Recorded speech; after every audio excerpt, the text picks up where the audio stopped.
वरिष्ठ सभागृहात अशी शिवी देण्याची पद्धत नाही. अंबादास दानवे यांनी अशा प्रकारे शिवी देणे म्हणजे हा सभागृहाचा अपमान आहे. विरोधी पक्षनेता हा मुख्यमंत्री पदाच्या दर्जाचा माणूस असतो. तो विरोधकांची भूमिका मांडत असतो. कुणाच्या तरी बाजूला बसल्याने दानवेंवर परिणाम झालेला दिसतो आहे. शिवी देणे ही बाब चुकीची आहे. सभागृहामध्ये अशा पद्धतीची शिवी देण्याचा पद्धत नाही आहे, पण दानवेजींनी ही शिवी देणं म्हणजे मला तरी असं वाटतं की हा सभागृहाचा अपमान आहे. आणि त्याच्या बाबतीमध्ये मला तरी वाटतं की ज्यावेळेस सभागृह सुरू होईल तर आम्ही सभापतींकडे ही मागणी करणार आहोत की ज्याप्रमाणे एखादा सभासद छोट्या मोठ्या चुका करतो त्यावेळेस तुम्ही वेगळ्या वेगळ्या शिक्षा त्यांना देत असतात. आता जर विरोधी पक्षनेता एक व्हॅलंटू मुख्यमंत्र्याच्या दर्जाचा माणूस तो असतो की सरकार नंतर अपोजिशनला जे महत्व आहे त्याचा तो नेता असतो, त्यांनी कसं वागावं आणि त्यांनी कसं बोलावं याचा न्याय आम्हाला द्यावा अशी मागणी आम्ही सभापतींकडे करणार आहोत. वक्तव्याच्या निषेधाची मागणी आता होते. तुमचं एकंदरीत काय मत आहे हिंदू हिंसक असल्याच्या वक्तव्यावरती? हे बघा, वक्तव्य कुठल्या याच्यापेक्षा आपण कोण आहोत? आपण प्रोटोकॉलच्या हिशोबाने विरोधी पक्षनेते आहोत.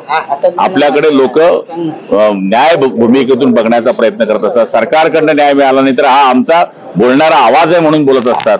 तर शिवाय हा काय आवाज होऊ शकतो काय?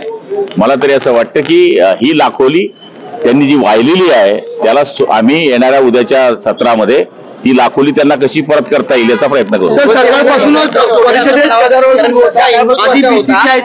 जी मॅच आपण जिंकलेलं आहे त्याच्यावरून गदारोळ झाला बीसीसीआयच्या विरोधात आणि त्याच्यानंतर थेट शिवीगाळपर्यंत हे प्रकरण गदारोळ होत असतात, आपसात वाद होत असतात, हे सभागृहात सुरू असतं. पण शिवी देणं मला तरी असं वाटतं ही बाब चुकीची. आता आम्ही पण 20-22 वर्षापासून सभागृहामध्ये आहोत, पण अशा पद्धतीच्या शिव्या देण्याचा प्रकार कधी बघण्याला मिळाला नाही.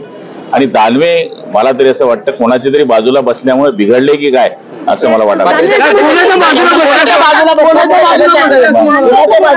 बाळासाहेबांचा शिवसैनिक आहे, जर माझ्याकडे कोणी बोट करत असेल तर तोडण्याचा मला अधिकार आहे.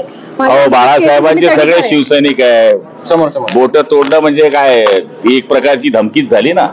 आपण धमकी देणारे नाहीये, उलट कोणी धमकी देत असेल तर त्या लोकांना न्याय मिळवून देणारे लोक आहोत. त्यामुळे सभागृहामध्ये धमकी हा विषय चालत नाही. इथे 288 आमदार जे निवडून येतात ते काही टाळ्या वाजून किंवा नाटक करून निवडून येत नाही, तेही त्याच पद्धतीचे असतात. इथे नौटंकी चालत नाही.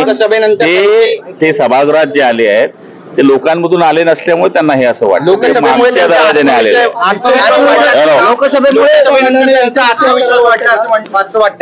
लोकसभा निवडणुकीनंतर हे बघा, लोकसभेचा निकाल कसा लागला काय लागला त्याच्याबद्दल आपलं म्हणणं नाही. त्यांना यश वाटत असेल त्यांनी आनंद करावा आणि ते निश्चितपणाने त्या गोष्टीला कोणाचं दुमत नाहीये. पण दानवे हे या ठिकाणी विरोधी पक्षनेते आहे, त्यांनी या पद्धतीनं वागणंच हे चुकीचं आहे असं मला या ठिकाणी. पंतप्रधानांनी सुद्धा हे वक्तव्य गंभीर असल्याचं म्हटलेलं होतं. राहुल गांधी यांचं हिंदू हिंसक असल्याचं वक्तव्य होतं. तुम्हाला वाटत नाही आता उभाटाकडे कुठला हिंदुत्व राहिलंय आपण पाहिलंय?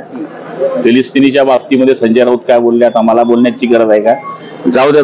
राहुल गांधींच्या वक्तव्याला कसं बघ? ठीक आहे, आता ते झालंय ते बघूया. लोकनायक न्यूज